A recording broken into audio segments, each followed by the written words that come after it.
Hello guys, কেমন আছো সবাই? আশা করি সকলেই ভালো আছো। অপুর সংসারে স্বাগত জানিয়ে শুরু করছে আজকের এই ভিডিওটি। সকালবেলার তাড়াহুড়া, সকালবেলার ব্যস্ততাটা সেটা তো সবাই জানো, আগেও শেয়ার করেছি। এখন বাজে 9টা। বর চলে গেছে, তার টিফিনটা বানিয়ে দিয়েছি। 2 ছেলে এখনও ঘুমিয়ে আছে, অসম্ভব গরম।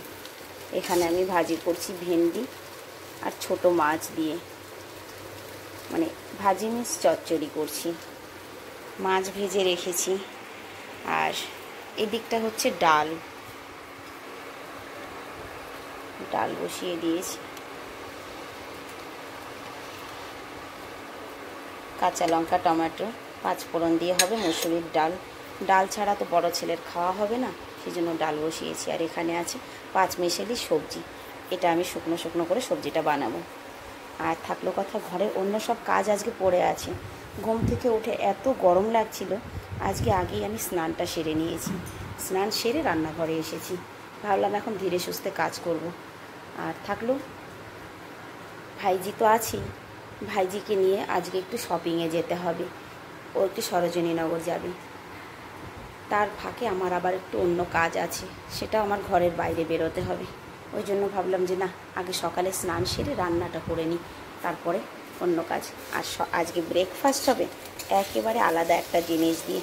যদিও বা সেটা গরমে চলে না, কিন্তু শখ, একা ভালো লাগে না। ভাইজি এসেছে, ওকে জিজ্ঞাসা করলাম, ও বললো যে হ্যাঁ আমারও খুব পছন্দ। সেটাও তোমাদের বলে দিই কি, সেটা হচ্ছে এই ছোটো মাছ ভাজা দিয়ে খুদের ভাত। তো মাছটা আমি কেটে রেখেছি, এখনও ধোয়া হয়নি। মাছটা ভেজে নেব আর আমি খুদের ভাতটা রান্না করে নেব। খুদের ভাত যদিও বা গরমে খাওয়ার জিনিস নয়, শখ তাই। তো চলো ভিডিওটা কন্টিনিউ করো, সঙ্গে থেকো।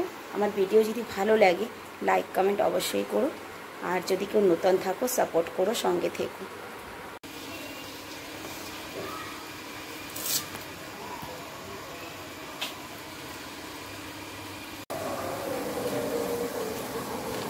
আজকে একটু মেঘ আছে, হালকা হালকা মেঘ আছে আকাশে। এখন বাজে 12টা 10। আমরা বেরোলাম শপিংয়ের উদ্দেশ্যে, যাব সরোজিনীনগর। তবে আজকে আমরা 3 জন নয়, আমাদের সঙ্গে আরও একজন আছে। তাকে রাস্তায় সেই অপেক্ষা করছে আমাদের জন্য, তাকে নিয়ে যেতে হবে রাস্তার থেকে। তো চলো, আমার কিছু শপিং করার নেই যদিও বা, আমি শুধু কোম্পানি দিতে যাচ্ছি ভাইজিকে। এই যে 3 জন, আমরা 300 বাড়ি, মানে 350 বাড়ি। দিদি রাস্তায় রেডি হয়েছিল, দিদিকে ওখান থেকে নিয়ে তারপরে গেলাম। এবার অটো করে বেরোচ্ছি। সত্যি কথা মৌসুমটা মনে হচ্ছে মেহেরবান আছে, জানি না কতক্ষণ থাকবে। তো চলো, অটো করে নিয়েছি।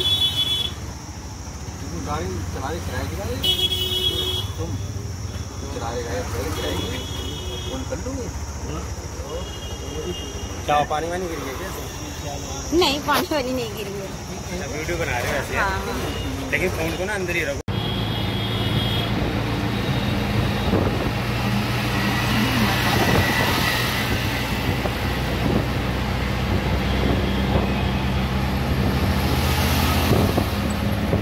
এখন আবার রোদ উঠেছে।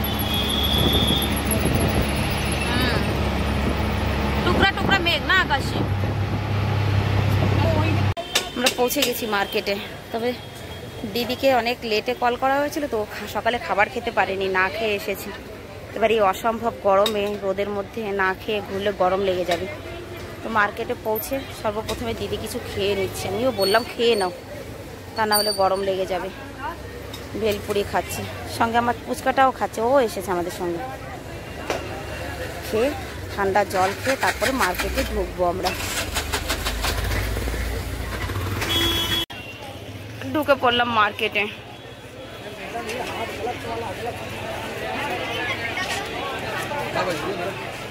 দেখো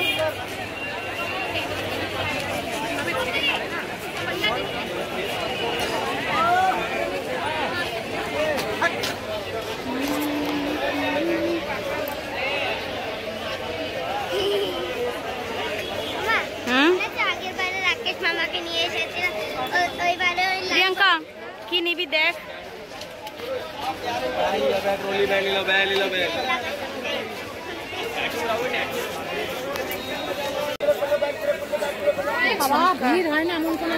সত্যি কথাই ভিড় হয় প্রত্যেক দিনই গো।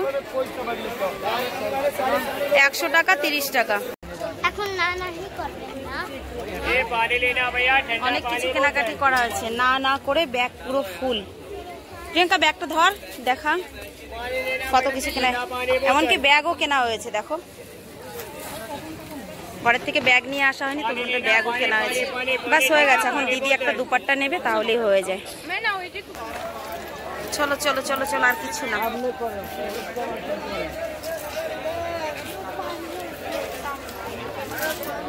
অনেক হয়েছে শপিং, এবার যাবো সিধা বাড়ি। মার্কেটিং করে বাড়ি ফিরছি, কিন্তু ভীষণ আঁধি, মানে ধুলা আর খুব হাওয়া, আঁধি ছেড়েছে হঠাৎ করে, একদম অন্ধকার করে নিয়ে এসেছে, খুব আঁধি হচ্ছে। দেখো কি প্রচণ্ড ধুল উঠছে। অটো করে চলে যাচ্ছি বাড়িতে, একদম ঠিক সময় আমাদের কেনাকাটি হয়েছে কিন্তু, তাই না? কি পরিমাণ ধুলা উঠছে বাবা, পুরো যেন অন্ধকার হয়ে গেছে, মনে হচ্ছে সন্ধ্যা হয়ে গেছে, কিন্তু 3টে বাজে। দেখো ধুলার আগুন। যাই হোক, আমাদের কেনাকাটিও কমপ্লিট, আর ঠিক সেই সময় মৌসুমটা একদমই খারাপ হয়ে গেছে।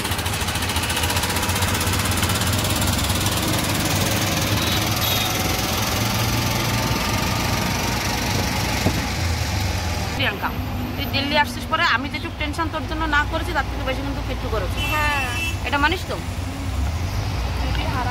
যেখানেই বেরোই, মা দিদিকে দেখো, পিছনে তাকাও, দিদির দিকে দেখো, দিদি হারিয়ে যাবে, ওর হাত ধরো। শপিং করে কিন্তু বাড়ি চলে এসেছি। শপিংয়ের ব্যাগটা দেখতে পাচ্ছ ওখানে রয়েছে, খোলার আর টাইম পাইনি। বাড়িতে এসে জামা কাপড় ছেড়ে আগে জামা কাপড়গুলো কেচে ধুয়ে মেলে দিয়ে এসেছি, তারপরে এসে বসিয়েছি আমি চা। আর এই দিকটায় খানিকটা চাল ভিজিয়েছি, একটু পিঠে করব, কারণ ভাইজি আর 1-2 দিন আছে আমার এখানে, চলে যাবে। তো এত তাড়াহুড়ার মধ্যে আর ওকে তেমন কিছু করে খাওয়াতে পারিনি, তো একটু চাল ভিজিয়েছি। আর এই ব্যাগটা পুরো ফুল ভর্তি আছে আমাদের শপিংয়ে, কিন্তু আমি একটু পরে তোমাদের দেখাবো। কারণ কি, আমি একটু চা খেয়ে নিই, সত্যি কথা ভীষণ কষ্ট হয়ে গেছে। সকালবেলা যেহেতু আজকে আর কাপড় চোপড় কাচা হয়নি সকালে, এদিকে 5টা বেজে গেছে, ওর বাপিও বেরোবে। তো চা খেয়ে আগে ওনাকে আমি রুটিটা করে দিয়ে নিই, তারপরে তোমাদের আমি শপিংটা দেখাচ্ছি যে কী কী শপিং করেছি। আগে আমি একটু চা খেয়ে নিই। বন্ধুরা দেখো, আমরা পুরো মার্কেট তুলে নিয়ে এসেছি ঘরে। হ্যাঁ, এখানে যে কত কিছু আছে আমিও বলতে পারবো না, পুরো মার্কেট নিয়ে এসেছি আমরা ঘরে আজকে। এই দেখো, সারা দিনের তাড়াহুড়া সব কিছু পেরিয়ে এসে চলে এলাম রান্নাঘরে পিঠে বানাতে। তোমাদের তো আগে বলেছিলাম আমি চাল ভিজিয়েছি, শপিং করে এসে দেখো পেস্টও বানিয়ে নিয়েছি। তো আগে কয়েকটা সাজের পিঠে বানিয়ে ওদের 3 ভাই বোনকে দিয়ে দিই, আর বেশি না 2-3 সাজ পিঠে ভিজাবো। আর ছোট ছেলের বায়না রুটি পিঠে, ওর জন্য করতে হবে কয়েকটা পাটিসাপটা পিঠে, তার জন্য এই যে পেস্ট বানিয়ে রেখেছি, আর কয়েকটা কুলি পিঠা করার জন্য যে চাল ভিজানো রয়েছে। তো চলো আগে সাজের পিঠেটা বানাই, ঠিক আছে?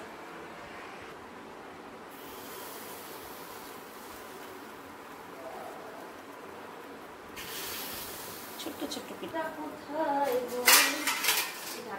সুন্দরের মাপ মতো।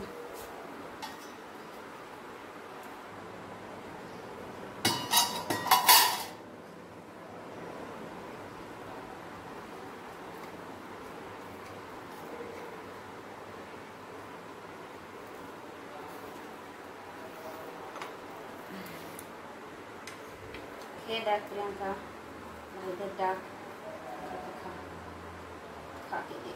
তো বন্ধুরা দেখো, ফাইনালি কিন্তু আমাদের পিঠে বানানো কমপ্লিট। এখানে দুধের মধ্যে ভিজিয়েছি, আর 4 পিস রেখেছি, ওর বাপির জন্য এসে খাবে। আর এই যে পাটিসাপটা পিঠে বানিয়েছি। তো এখন রাত 10টার বেশি বাজে, আর কিছুই বানাবো না, আর যা কিছু বানানো সেটা কালকে ভাববো। সবাই ভালো থেকো, সুস্থ থেকো, সবাই সুস্থতা কামনা করে ভিডিওটি শেষ করছি। রাধে রাধে।